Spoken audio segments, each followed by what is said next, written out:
I was a skeptic who came to faith through asking hard questions.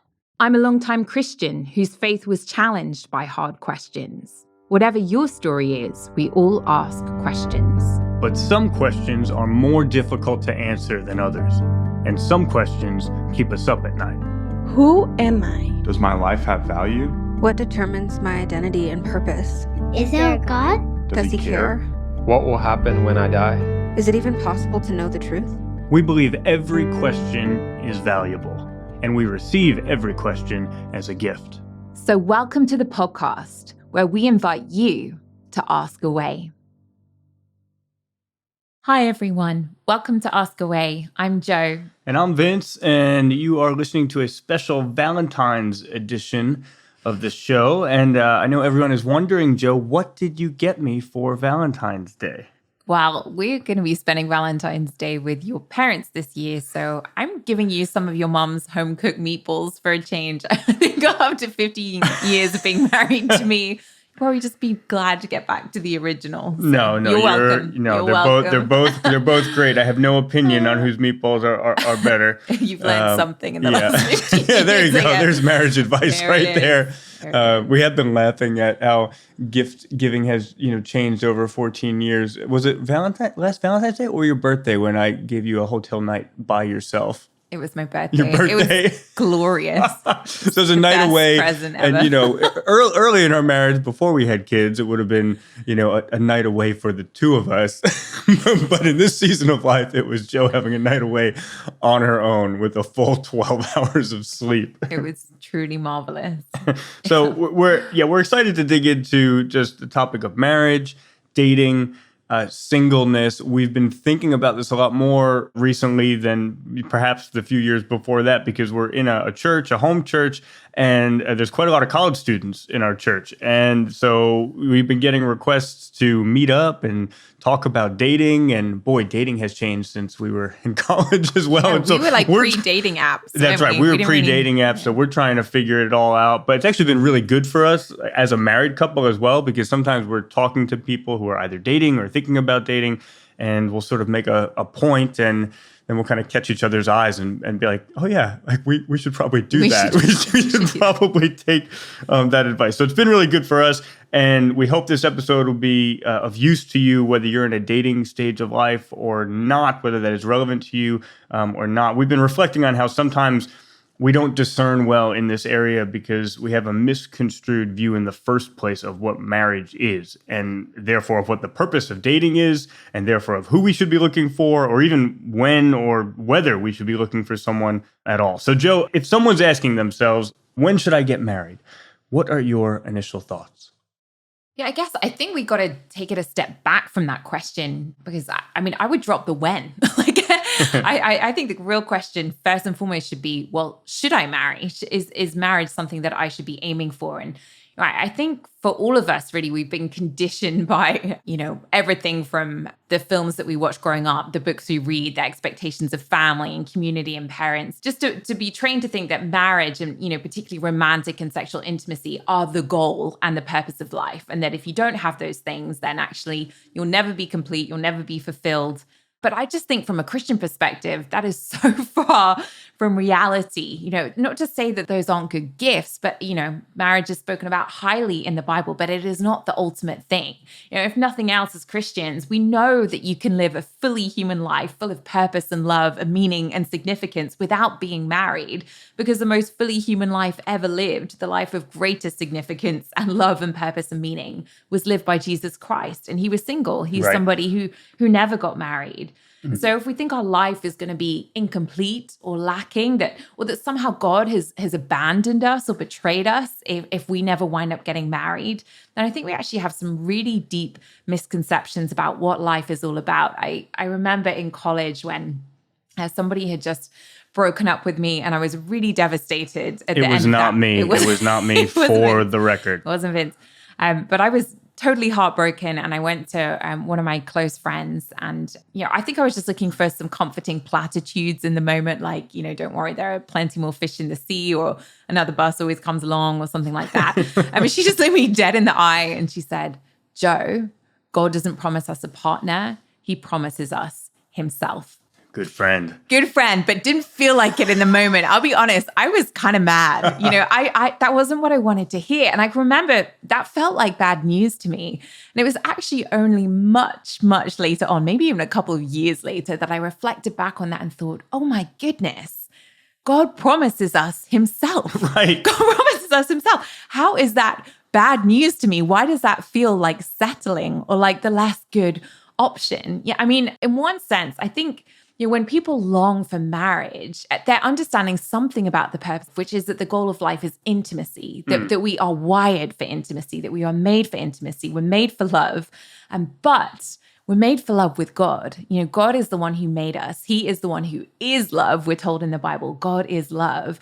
And so all of those longings that we have, that we think a human person is supposed to fulfill in us, actually, people are not supposed to be placeholders for that, but we're supposed to look higher and to God. I mean, in one sense, you might say, yeah, of course you should marry, but the person you should marry, according to the Bible, is God. There's this beautiful metaphor of marriage that runs all the way through Scripture, through the entirety of the Bible. But actually, that metaphor of marriage that we're all called to, it's between God and his people, or between Christ and his bride, the church. And so that's what we're really aiming for. And it's epic, and it's huge, and it's intimate, and it's amazing. It's the one relationship where we can be fully known and fully loved. But I think if we displace that and try and look for that in a person as opposed to in God himself, then actually we're doing a disservice to other people, and we're putting an incredible burden on human relationships that they were actually never made to carry. We can't look at another person and expect them to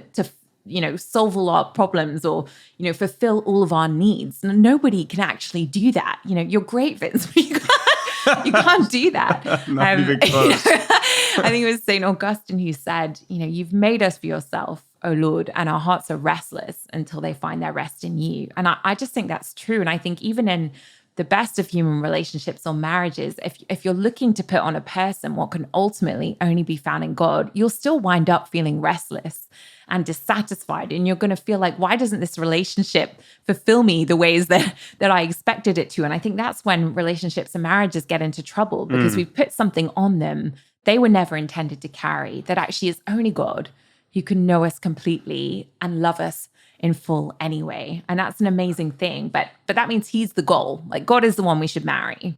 Yeah, that's so good.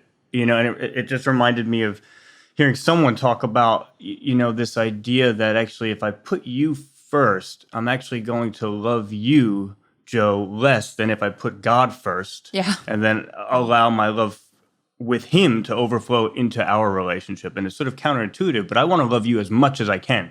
And that actually counterintuitively means not putting you first, because that's the way that God has designed things for our marriage to actually point towards that ultimate marriage. The other thing that I think sometimes we don't realize, which I think is really interesting, is that there's a sense in which we're all called both to singleness and to marriage. If we just put together some of what we've already said, we're all called to singleness, at least for portions of our lives, at the beginning of it, for sure. For many of us at the end, if our spouse were to pass away before us, and for some people throughout the middle portion of life as well. And then as the church, as you've said, because we are all the bride of Christ, so we're also all, in a sense, called to be married. So it's this whole dichotomy of singleness or marriage is really not the right way to frame it. We're all called to both, and both are good, because both point in their own ways to the ultimate marriage that we are created for. Singleness reminds us that we are waiting in hope for our truest companion, God himself. And marriage, likewise, is a season that points beyond itself by foreshadowing and reflecting that ultimate union again with our truest companion. So both are intended not as ends in themselves, but to spur us on into deeper relationship with God. So a big question to start with, singleness is a gift. It's given to some. How do you know if it is right for you? Yeah. And so I think we've got to frame it in terms of what the goal is, right? So if the aim is to get close to God, then actually in different ways, you've said it, singleness and marriage can both do this. Scripture calls them both gifts. In 1 Corinthians chapter 7, the Apostle Paul says, I wish that all were as I myself am. He was single, but each has his own gift from God, one of one kind and one of another. So he's calling both singleness and marriage gifts there. I think I think we get a little bit confused here sometimes. I think people can start to think, well, maybe the gift of singleness means you have some kind of superpower where you're just so excited to be single, or vice versa with marriage, as if that just means you're wired for it and it's your heart's desire. And I think we have to be honest that actually sometimes that isn't the case, is it? Like, to some people who are single, it doesn't feel like a gift. Some people who are married, it doesn't feel like a gift. But I think we have to acknowledge when Paul's talking about it here, he's not talking about a special superpower for one or the other. He's actually just talking about the state that you're in. Whatever state that you're in, that is the gift that God has given you. It doesn't mean it's a permanent state. At that time. As you've already said. But that is the gift. And so in a way, the question of how do I know which one is right for me, it's a little bit complicated because that question assumes you're the one who gets to decide. And that's not always true, is it? Wow. The idea of a gift is actually it's something given to you by God. And I think we can be honest that sometimes we can look at someone else's gift and wish it was our own. And there can be a struggle in that. And I also think we need to think about what do we mean by gifts? I was doing a study on the life of Mary, Jesus's mother, recently, and looking at all of the words used to describe her as someone who's highly favored by God and who's blessed by God. You read the opening chapters of Luke's gospel and you think this woman is going to have the easiest, best life ever. But then as you read on and you realize how hard her life becomes, particularly being the one to stand there at the cross, watching her son be killed. And you suddenly realize, wow, for someone to be blessed and favored by God doesn't mean their life will be easy. Yes. And that helps me when I think about this here as well, that sometimes God gives us gifts, that they are good gifts, but it doesn't mean that they're going to make life easy. And that's true of both singleness and marriage. There are times when singleness can be extremely painful and it can feel very lonely. There are times when marriage can be extremely challenging and you think, my goodness, maybe it would be easier if I was single. A gift from God doesn't mean it's always going to feel easy. Both in their own ways have challenges, both in their own ways have tremendous blessings. Yes. But I think the reason they're a gift is because whichever state you're in, whichever one God has given you, there's an opportunity within it to draw closer to him. So I think the real question is just whichever one I have, it's okay to desire one or the other. I know people who feel strongly either way about which one they would like. Paul says himself, if you desire to be married, go for it. But also recognizing sometimes, for all sorts of reasons, it might not be possible that we wind up with the gift that we want. But whichever one we have, there is an opportunity within it to continue to draw close to God and to look to him. And so, if you're married, there's something about, a marriage relationship that humanly, is it symbolic of the covenant of marriage that we have between God and his people. And so there's a sense in which marriage on earth is the closest thing we have that can point to the kind of intimacy we're made for with God. It's a signpost, in a sense, a foreshadowing of something better to drive you closer to him. For singleness, there's a gift within that as well, to be able to say, actually, whatever human relationships we have are not ultimate, but we're made for more and we're waiting for more and we're waiting for the day when we get to heaven and it's described as like the feast of the bridegroom, that this wedding celebration. And there's a significant symbolism in that as well. And there's a gifting in singleness as well, isn't there? Because, as Paul puts it, your attention isn't divided in the same way you're less distracted. Yes. You are able to pursue God in a more straightforward way in some ways in that sense. So there are blessings and challenges to both, I guess would be my point. But whichever one you find yourself in, whichever one God has given you for however long it may be, make God the goal in that. Look to how can I, in this gift, receive it as a gift and give it back to him. Yeah, and in that discernment, one thing I would say is whichever direction you're discerning in, to make sure you're motivated by what God is calling you to and not anything you're trying to run away from. In Matthew 19, the disciples say to Jesus, it sounds like it's better not to marry. And, Jesus says, not everyone can accept this word, but only those to whom it has been given. So it is given to some, the sense of it being a gift. And then later in the same paragraph, and there are those who choose to live like eunuchs for the sake of the kingdom of heaven. And I just think it's significant that it's for something. It's for the sake of the kingdom of heaven. It's not motivated by fear or insecurity in either direction, whichever direction you discern, but has to be motivated by love. You don't want to choose singleness out of fear that no one will want to be with you or that someone will leave you. And you don't want to choose marriage out of fear that you won't be enough on your own or out of fear of loneliness. God does not call us out of fear, but into love for the sake of the kingdom of heaven, to love God and others in a particular sort of way. So whether you're pursuing singleness or marriage, pursue it because of what God is calling you to and not because of anything that you're trying to get away from. Yeah, that's really good.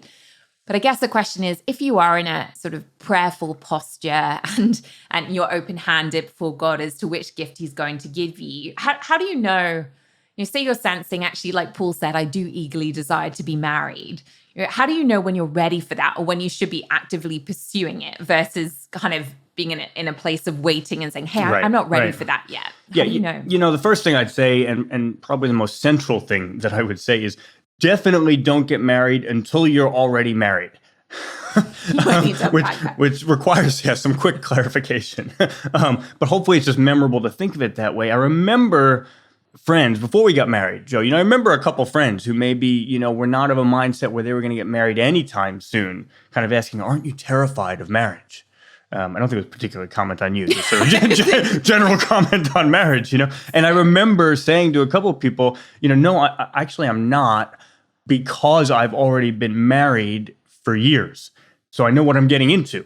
And they would sort of look at me with an odd look because, as far as they were aware, I had not been married before. But because I conceive of my relationship with God as a marriage, which is how the Bible conceives of it, I had already been living in a marriage in a very tangible sense, and in some ways with the most challenging spouse of all, God, right? Like no one challenges as hard and consistently as he does. No one demands faithfulness and honesty as intensely as he does. Like no one's a more jealous lover than he is.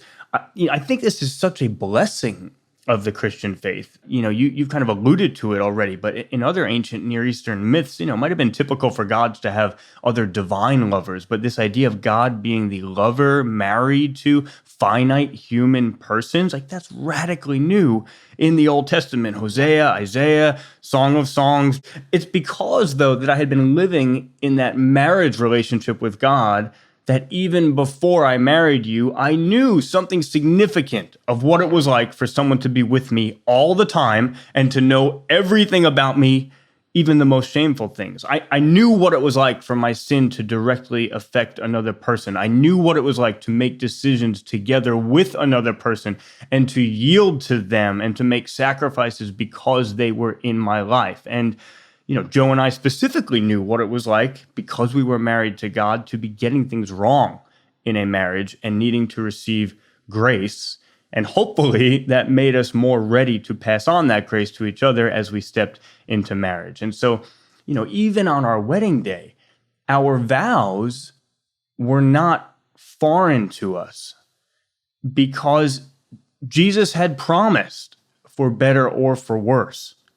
Right? And we're so thankful that he did that. If he was only interested in what was better for him, he never would have endured the cross for us. And he promised for richer or for poorer. And that was not just a metaphor. Like he literally gave up the riches of heaven in order to enter into union with us. And Jesus is God in the most concrete way, making that most radical wedding vow, all that I am, I give to you.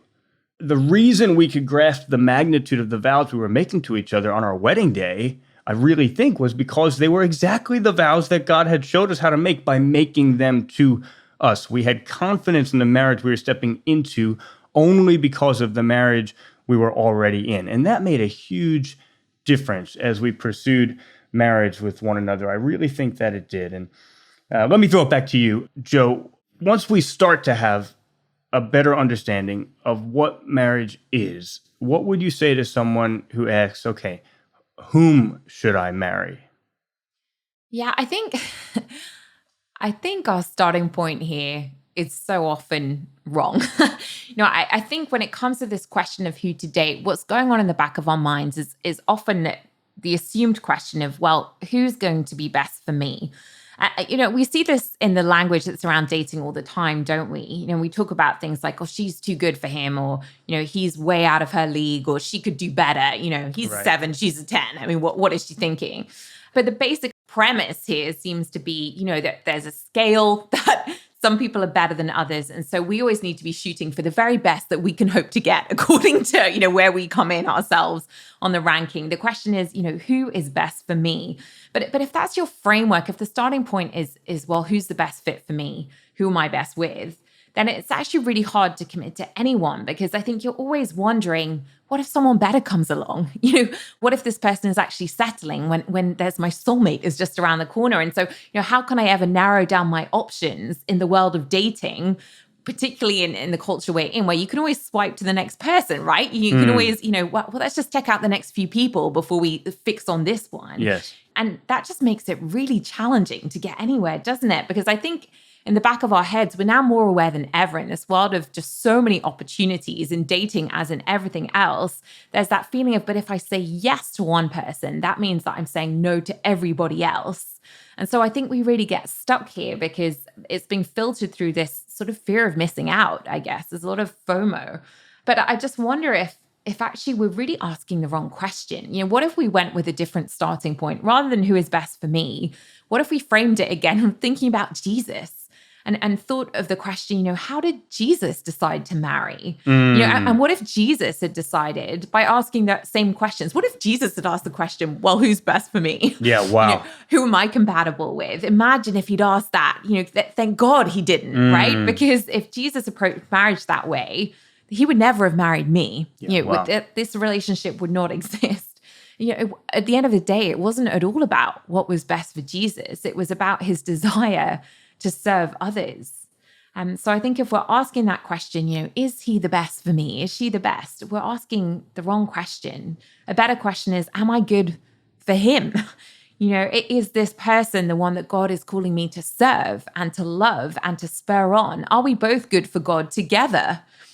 Yes, we want a relationship to be healthy, but we want to ask, has God gifted me uniquely to serve this person? Who is God calling me to bless? And does the person that you're pursuing actually come alive because of your presence in their life? Do they become more like Christ? One of the ways that I actually realized that Vince was a good fit was because he seemed to be more for me than I even was for myself. The way he approached dating really shocked me because he just didn't seem to be about himself at all. But he was my greatest champion and cheerleader. He never tried to change me. He wasn't pushy, but he was so committed to me becoming everything that God had made me to be, to become the woman that God had crafted me to be. And he was absolutely committed to playing his part in assisting me into that, not by nagging or criticizing, but by encouraging and supporting and speaking truth and life into areas of my life where I'd got stuck in condemnation and lies, and just creating these spaces and opportunities for me to become who it seemed God was calling me to be. And it just made me think of Romans 8, verse 29. This verse talks about that the ones who God foreknew, he also predestined to be conformed to the image of his son. As Christian, we kind of understand that to be our purpose in life, to be conformed to the image of Christ. And what I loved when I met Vince was it seemed that he was so committed to that for me in my own life, to help me be conformed into the image of God's son. He was all about helping me become that. And the more I saw him do that, the more I thought, that's what I want to be for him. How can I do the same? He's loving me so graciously in this way. How can I respond the same way? So it kind of flipped everything. It wasn't about what could we get from each other, but it was so much more about what can we give? How can we serve? How do we help one another conform to Christ? I think what you said before, Joe, about how did Jesus decide who to marry is just so critical, to think that if he asked some of the same questions that we ask, he never would have married us. Yeah, I just want to sit with that for a moment, because we need to make sure we're not taking an approach to dating that if God took, he never would have married us. Because Right. if we do that, then we're actually in opposition to the gospel. And, the wonderful thing about this gospel vision for marriage that Jesus lays out for us is that it means marriage is not about what we deserve, which has been such a blessing in our marriage. I remember we tell that story about were we just dating or engaged when you looked at me and said, Vince, I don't deserve you. think we were dating. And maybe you were fishing for a couple compliments. I was definitely fishing for a couple of fishing for a couple compliments, and it just came out of my mouth. I just said, "No, you don't." Not the sort of recommended response, but I continued and I said, "No, you don't, and I don't deserve you either. Isn't it wonderful?" And I just think that's been such a blessing to us because it means that we can rest. Like, we don't need to worry that someone better is going to walk around the corner one day. Because even if they did, I don't think it would register for us because we just don't think about each other in comparative terms. Right. Neither of us deserve each other. How could one human being, sinful human being, deserve another human being in the image of God, as their very own? Like, surely that's beyond what any of us could deserve. But therefore, our marriage isn't some sort of ranking. Yeah. It's not a ranking system that we can lose. It's a gift, and therefore it's ours for good. And that means we can stop competing to be loved and just enjoy it. And I think sometimes we miss this. We know that our relationship with God is based on grace, and yet sometimes we still treat all the other relationships in our life as if they are some works-based competition. But the gospel is not just that relationship with God is based on grace, but it's an invitation for all of our relationships to be founded on grace. As we receive grace from God, we in turn extend it to others. We treat others with the grace that we've received. Right. And the awesome thing about having a foundation of grace is that it allows for something really important, which is that marriage is founded on things that can be unchanging. Because you can run into big problems when we make timeless vows to each other, but we make them based on things that will inevitably change over time. Like, if you marry someone for their looks, you're in trouble, right? None of us are going to look the same in 30 years. It's been 15 this year. We don't look the same. Yeah, forget 30. Downhill from here. But, we don't. No one stays the same, do we? Life experiences form us. So much changes us. It's not just looks, but, what you do for work, the communities and friendships that you're a part of, having kids changes everything about the dynamic of your relationship. The crises and the hardships that you go through, financial challenges, changes, and in situations, so much in your life is going to change. You will not remain the same people that you were on the day that you said your vows to each other. But if you're getting married because God has called you to serve someone, and he says that call is for a lifetime and that he's going to provide everything necessary for you to live it out for a lifetime, he'll keep giving you that grace, pouring it out into your life, then that can remain unchanging, even if people do change, because it's not based on circumstance. It's not based on, how does Vince change or not change over the years, or how do I change or not change? It's based on God, whose promises and vows are unchanging, and his grace that he keeps on extending to us every single day. And that's why I've been really challenged by, a few of our international friends who have had, arranged marriages in a sense. Need to be careful here, but right. They very much had like willful, decision over who they married, but it was still very different than the way we tend to do it. Yes. In America, or in the West, maybe more generally, families identifying, people who might be a good fit for one another in some sense, involving the community and the family much more in the discernment process, but possibly only meeting a few times with the person that they were going to marry, and then, making a willful decision to move forward into that marriage. And we have oftentimes found some of those marriages to be strong and healthy. And I think part of the reason is what you're saying, Joe, that in the best case scenario, in that sort of situation, part of what that can speak is actually we're concerned about the things that are unchanging, and those things are from God. Right. Like we don't need to kind of like date the field and check everyone out to see if there's somebody that's a little bit better looking or somebody that's a little bit more compatible with me. Actually, I know this person has a serious faith. I know that God is making these vows with us. I know that if we make that decision to step into that union, it's not about the ever-changing circumstances of life. It's about God's unchanging character and what he promises he will provide. And if you are really surrendered to that and really relying on that, I really do believe that God will give what you need for every challenge of marriage. And it's just been interesting to see some of those friends look at us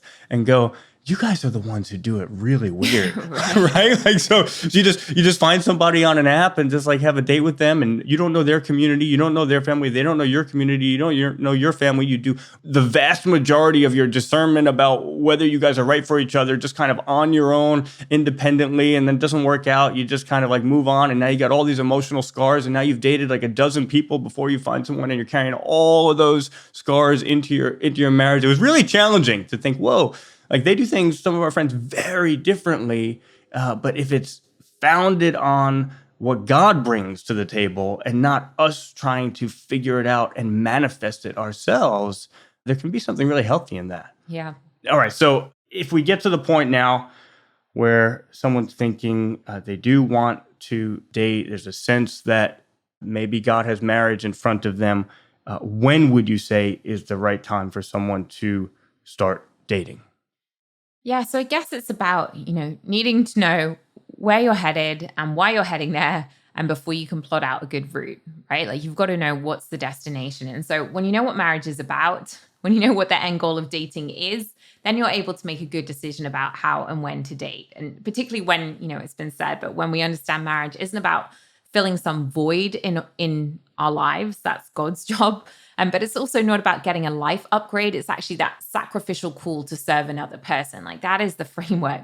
I think then when you're in the context of a friendship and you begin to feel a particular longing to serve another person, and you've built up enough evidence that your presence and service in their life helps them to be more of who God has created them to be, those are all good signs that this could be heading in a good direction. And then if you begin to feel a desire in particular to count the cost of pursuing relationship with that person. We had a friend say the other day that a value is only a value if it costs you something. So that was a really profound line, actually. We think about dating as just receiving, but actually it's supposed to come with a cost. I mean, think about the cost it came with for Jesus, to say yes to us. And recognizing there is that sense in which, part of the cost is you are saying no to everybody else, but also you're saying no to the ease of a life that comes without that person. There are certain ways you can be, more self-centered when you're just on your own. There are sacrifices that may come with choosing to be married. It's part of the reason I think, some of the statistics we're seeing about why people aren't getting married as much today. When you're hearing what some of the decisions younger people are making in terms of not choosing marriage, it's partly because they're recognizing actually the truth of the cost of it, of actually that, it does impact your career, that it does impact your location, that you may even wind up living in another country. You may even wind up living in America if you're willing to count the cost. And so I think there's just this recognition, rightly so, that there is a cost to choosing marriage. But rather than running from that, which is what a lot of people are doing today, they're saying, oh, this is too costly. Right. I don't want to do marriage. I'm going to aim for, you hear the phrase now, don't you, situationships. Like, let's just do something temporary with the understanding it comes with a sell-by date, that, there is going to be an end date to this relationship. But it's just, it's a temporary pleasure for the two of us, but we're not going to make those long-term choices because actually they seem too costly. Right. Actually, I think they're sensing something right, that marriage is supposed to cost you a great deal. That true love is sacrificial. The best love, is sacrificial. That's what we see in Jesus Christ, isn't it? It is actually going to cost you everything to truly lay down your life to love somebody else. But I think that's actually, a call to be excited about rather than something that's a reason to run the other direction. Yeah, and this is one reason why I see a real challenge in, let me put it this way, at least the way that a lot of people use dating apps. And I'm not trying to say, that's evil and that can't work well. I've got really good friends in really healthy marriages who met in a way that seems healthy, online. So I'm not making some sort of sweeping statement like that. But if part of what you're looking for is, do I sense this calling, this leading from the Lord to sacrificially serve the other person? I think one of the challenges, at least, is that, if you just see someone online and you read a couple of things about them, and then all of a sudden you're sat across from them at a dinner table on a date. And before you basically have any evidence about whether God might be drawing you in that way towards a sacrificial service of this person, all of a sudden, you're already there. You're already at the dinner table. The emotions and the attachments are already being elevated in really intense ways. Whereas if that same person, was worshiping in your church community, like you might have observed them for months, praying, worshiping, serving others, just having good conversation in the context of the community. And then by the time you're actually sat across someone on a date, you have a much better starting point, I think, and perhaps more confidence about where it can be headed. So no sweeping statement there, but just something to take seriously and think about. Now, however you find someone, one of the biggest questions that we get is, who should I date? Like, what are the specific criteria that I should have on my spreadsheet, on my Google Doc, And based on my experience, I would say I really went through a journey on this. And, one way I put it is to reject the Christian test, in the sense that I think a lot of times people have some list of, 20 characteristics, maybe more, that they're looking for. And, that someone happens to be a Christian is like number 14 or something, It's just like one of the 20 characteristics that's significant. And then almost kind of like, is this person saved? Are they a Christian? Are they a believer? Yes. Okay, we can check that box. Now we move on to kind of the other elements. And I remember a specific conversation that I had. It was a group of us in a car, a couple guys, couple girls in college. We actually headed down to a missions trip, so a Christian group. And somehow the topic of dating came up, and I turned to one of the young women, a couple years older, and I said, well, what do you look for in a guy? And, I kind of like mentally had my notepad out, and I was like, this is great. She's going to give me like 20 things. I'm going to take all my notes. I'm getting like the inside scoop here. And she looked me like dead in the eye, and she said, an awesome heart for God. Like, full stop, period, right? Like the way she said it was, and I kind of like waited for a bit, like, okay, all right, cool that that's number one, but what about the other 19, points? And that was all she was saying. And it really had an impact on me. And I found over time that I kind of started with all these things in my head, and that list just got narrower and narrower, but also deeper and deeper. And, at the end of the day, really what I was longing for, if it was in God's will, was somebody who loved him deeply, who loved his church deeply, and who might even love me deeply. There's so much else, that's just pales in comparison to those three things. And so I would look in that way, an awesome heart for God. And maybe one other way to say it is just someone who is fully surrendered to God. Not just someone for whom you could check off that box and say, yeah, they're a Christian, but are they fully surrendered to God? Nothing off limits to him. You need that surrender in marriage because you do not know what's coming. You have no idea what's coming in your life. You have no idea what God might ask of you. Just read through the Bible and see the things that he asked of people unexpectedly. You have no idea what he might ask of you, and you do not want to wind up caught between the will of God and the will of your spouse, because those two things are not aligned if he or she is not fully surrendered to God. So make sure that the first thing that you look for is someone who is fully surrendered to God, and in your heart, if God asks us to do something, then this person is going to joyfully, even if it's painful, say, yes, that is what we will do. Yeah, I'm so glad your list of 20 criteria got whittled down to 3, because I'm pretty sure the other 17, I was not coming up strong. No way. No, not a chance. It's like, if you wanted an athlete, that wasn't going to be me. Anyway, but what Vince has just said about having an awesome heart for God is just so relevant to this question of whether Christians should date non-Christians. And people get really stuck on this. It's not that there's some kind of arbitrary rule here. I think you can hear that, and sometimes people hear that as so judgmental, like you're saying, well, no one else is good enough. But it's not about that. It's not about saying some people are better than other people. It's not about who we shouldn't be looking to date. It's about who we should be looking to date.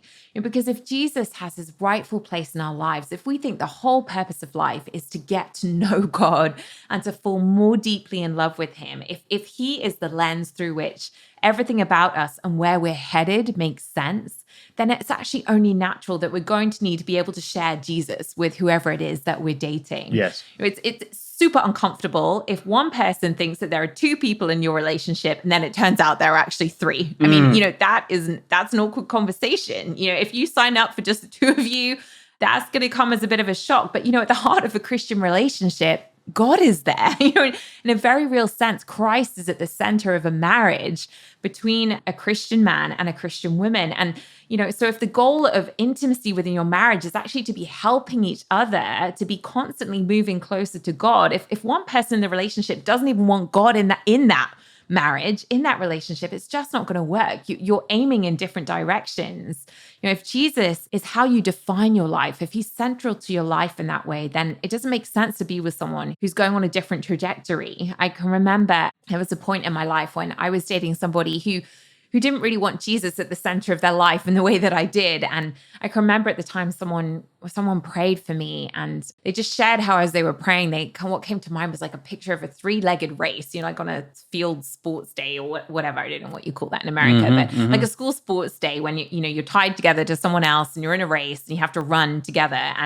But their point was like, not only in this relationship are you running at a different stride, but actually if you're tied together with somebody who doesn't love Jesus when that's what you're trying to do, you're actually running in opposite directions. It's like they were going left, I was going right, and you're pulling opposite ways. You're just going to land in a heap. You're not going anywhere. There's a sense in which if you don't understand Jesus, you can't understand me. My life isn't going to make sense to you. And so, of course, I actually need to date or marry someone who's able to understand me. Right. Yeah. And related to that point, I want to fulfill my wife's every desire. I do. But the only way that I can fulfill your every desire, Joe, is if your every desire is Jesus. That's the only way I've got a shot. If you feel that every one of your desires can be fulfilled in Jesus, then I can continually point you to him. Right. If I'm trying to fulfill those desires myself, then I can't fulfill that desire of my own to fulfill your desires because I don't have a chance. But if you are someone who's surrendered to Christ and truly believe that he is everything, then I can just continually point you to him. Yeah, that's good. And speaking about our desires, you can't really talk about dating, can you, without saying something about physical attraction. We're going to go there? We're going there. Okay. How does that desire play into things? Because we're embodied beings, right? So it's always going to have a part to play. It's always going to be important to us as human beings. But I just want to be really clear here. I think physical attraction is important, but I think it should primarily be the result of relationship rather than the basis for relationship. And I've always loved the fact that when you read the book of Genesis and we talk about the creation of the world, and we're repeatedly told God saw that it was good at the end of every day. God saw that it was good. But one thing I love about the Hebrew there is that same word in Hebrew, tov, it actually also has a secondary meaning, which means beautiful. The sense being that it's not just good, but good and beautiful, that these two things hold together. And I think that's really significant because I think that's how we should think about physical attraction and beauty as well, that actually goodness and beauty kind of belong together. That I think it's a very Western notion to sort of, or a modern idea to really see them as distinct, or to think you can be physically beautiful or attractive without being good in some way. Right. And I think our language, we do serious disservice to people when we use the words like hot, like when you call somebody hot, because you're not making any comment on their character. The comment on appearance, that is completely disconnected from who they actually are. And that's what makes it objectification.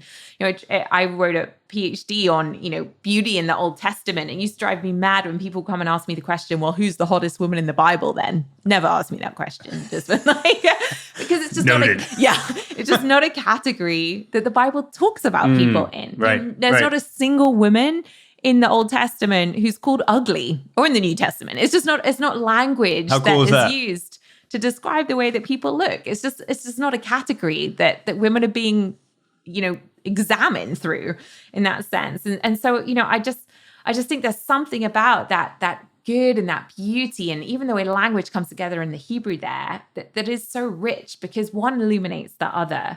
I would say like my attraction to Vince, it is very physical, but it's illuminated by, who he is. We joked earlier that 15 years in, like everything goes downhill. But, that beauty of attraction, because it starts from the heart, actually, it means that I can find him more attractive as the years go by every year because I know who he is. Mm-hmm. And so I see who he is shining through all of it, right? Like the little things that, would mean nothing else to anybody but me. But to me, they mean so much. Like I love the random freckles on his shoulder or, the way he talks with his hands or the way when he laughs, his nose really crinkles. Those are infinitely precious. It totally crinkles.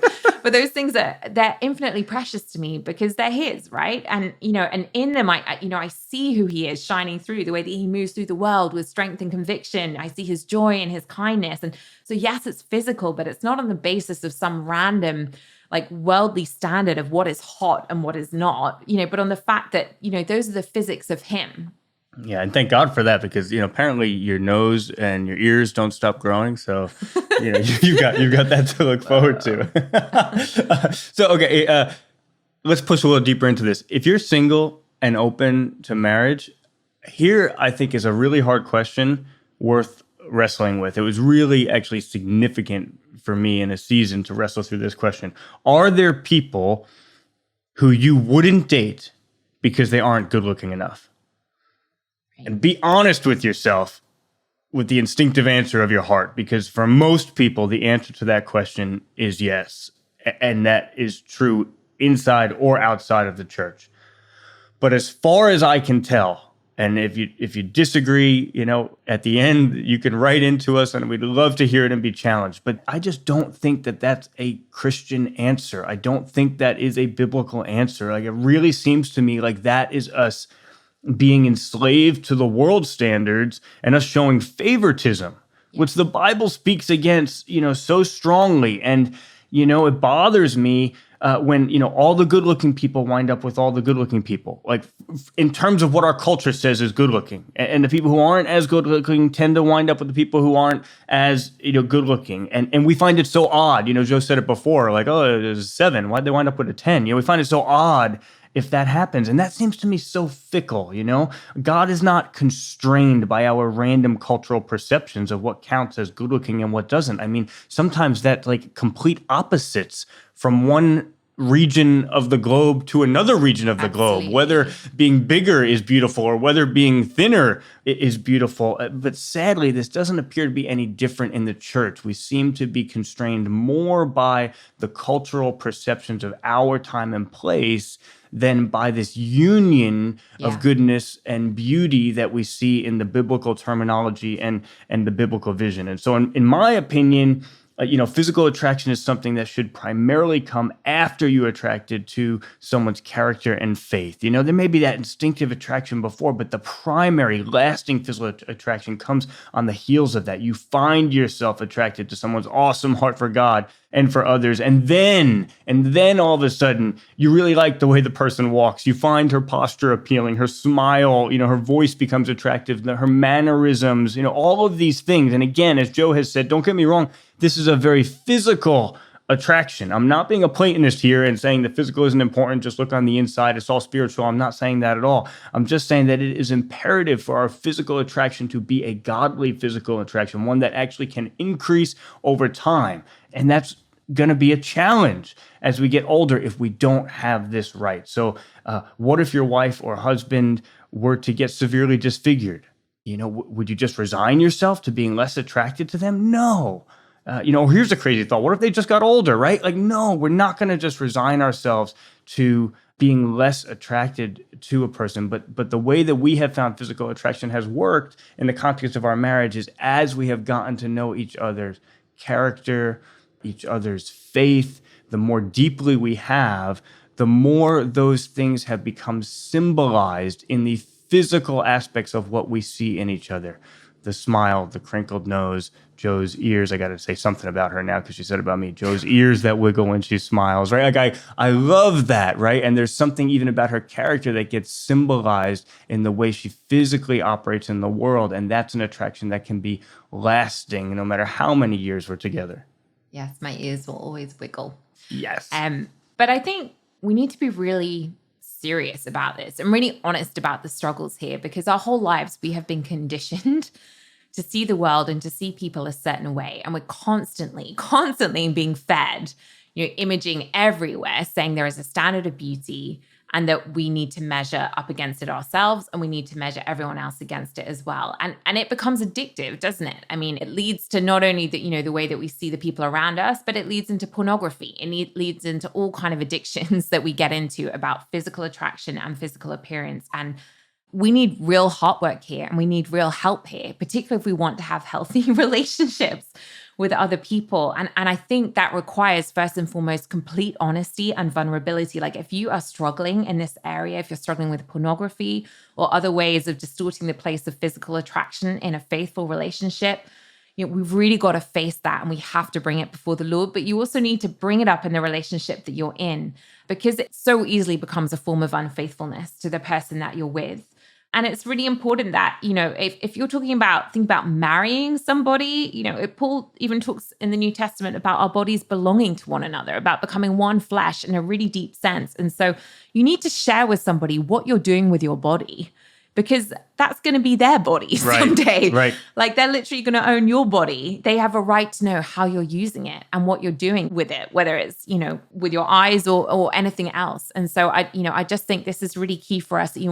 We sort of pretend we don't have problems in this area, or we think, well, now I'm dating somebody, like that'll solve my problem, right? Like that'll solve my pornography problem because I can just put that person in the place of this addiction. It doesn't work that way. Yes. Like if you can't be faithful outside of a relationship, then how are you going to be faithful in it? Like marriage doesn't fix porn problems. Like only God can fix these things. That's like only He is able to actually deal with these addictions. They may go away for a time if you stick someone else in the place of them, but when you come to struggles in your marriage or a challenging time, you'll just fall right back into it if you haven't actually dealt with the root of it. So all of these things about how we see the world, about how we see other people, what's even been wired into our brains through the things that we've been watching and how that has formed us. Some of this stuff goes really, really deep. And we have to be honest about that because it's increasingly problematic in our culture. It's increasingly easy to access. It's increasingly impacting people's relationships and their marriages. And so I think we really need to have some honest conversations about what the impact is on us and how we get free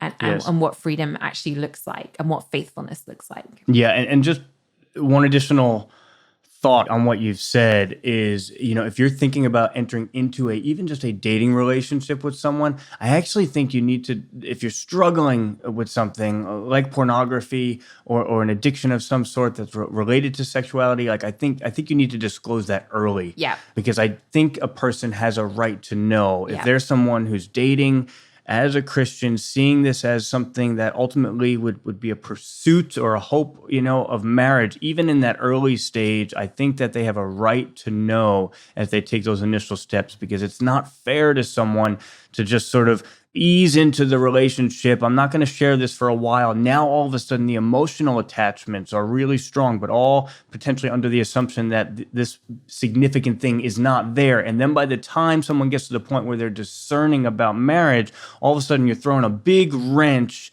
into a situation that already has a lot of emotions and attachments, related to it. So I would just say that person, if it is the right person for marriage, Joe and I confessed things to each other early in our dating relationship, and I think we had more trust from each other, and we earned more credibility, with each other because we shared those things early on and didn't just, hope that, look, if we just are in a relationship for a year and the emotions get intense enough, then kind of the person won't want to step out of it. So now we can share this thing.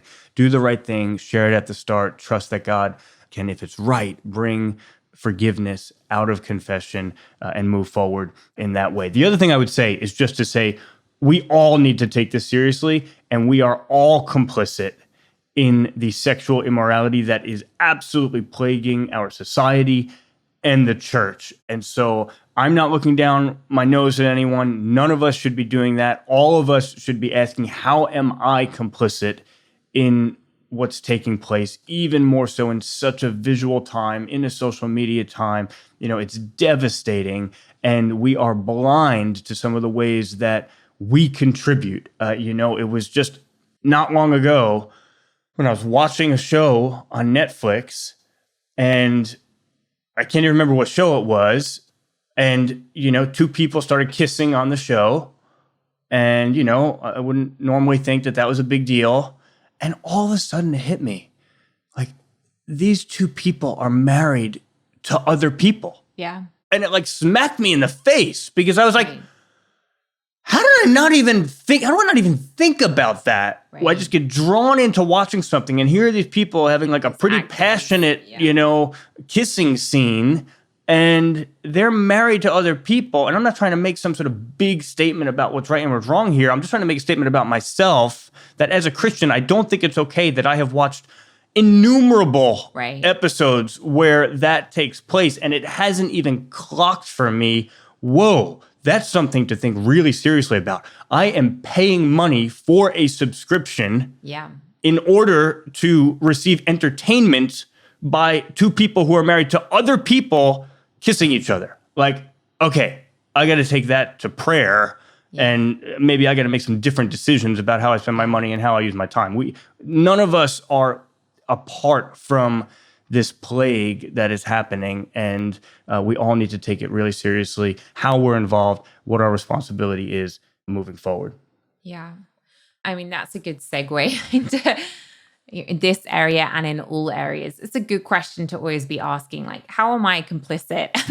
And what are the things I need to own up to and to say sorry for? I would just say this in terms of thinking through who do you date? Who do you marry?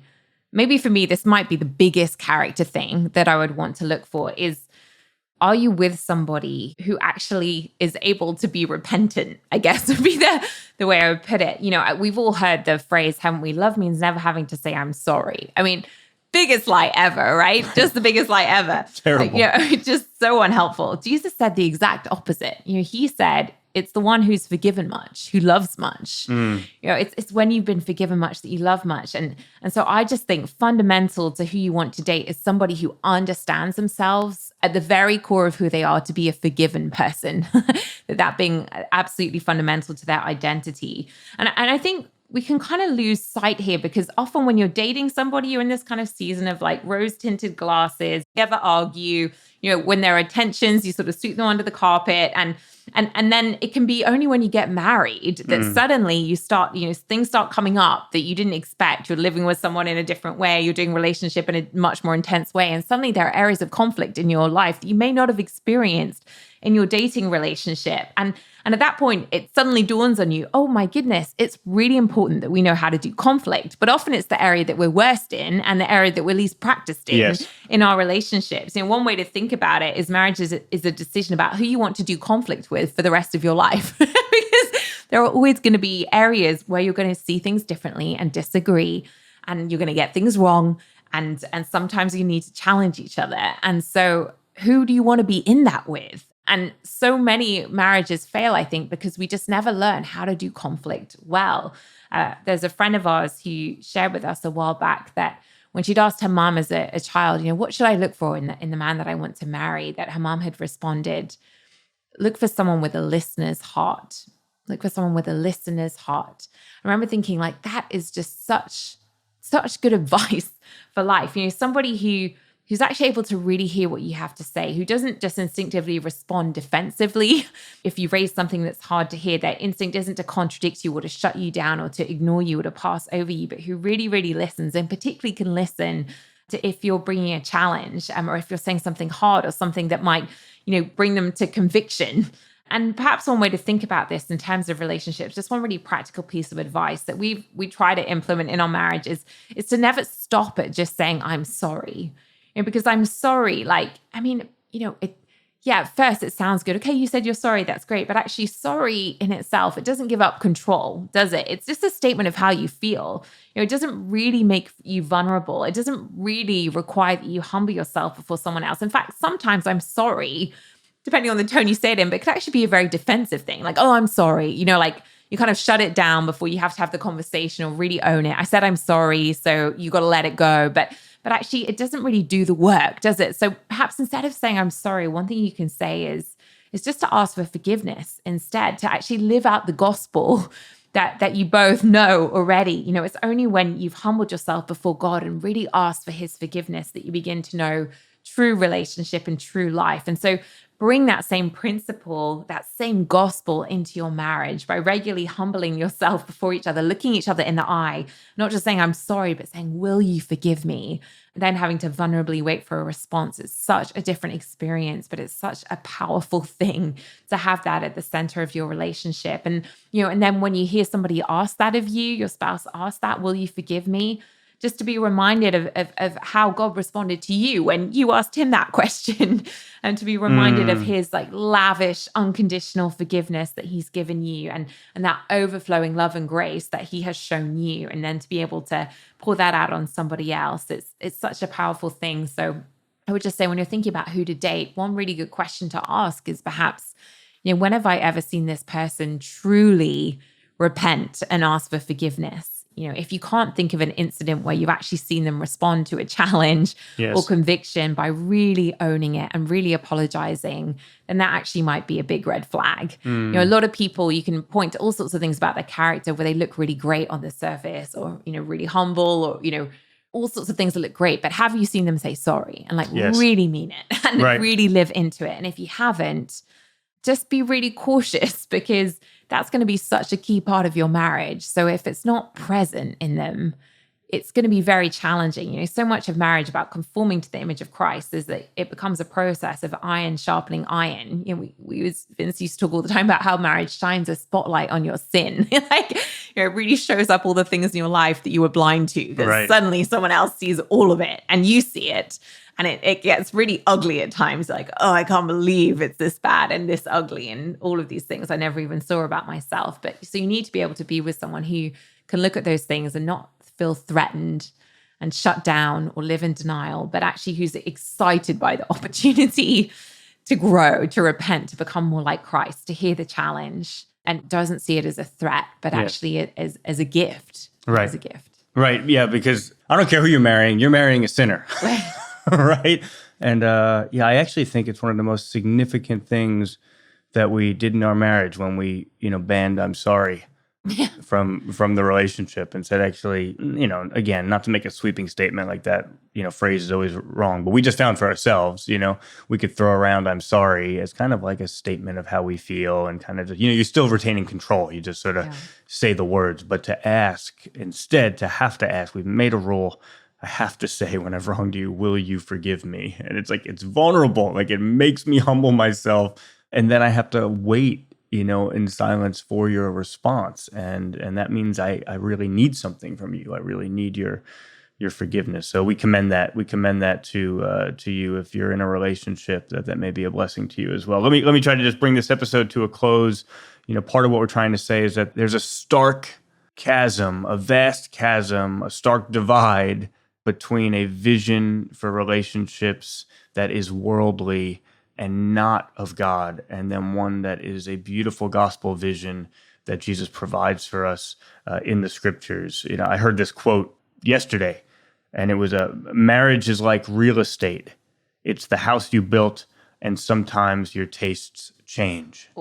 And I thought, that is so depressing, and how could you ever have any confidence, any trust, any hope in this fickle, broken, changing world?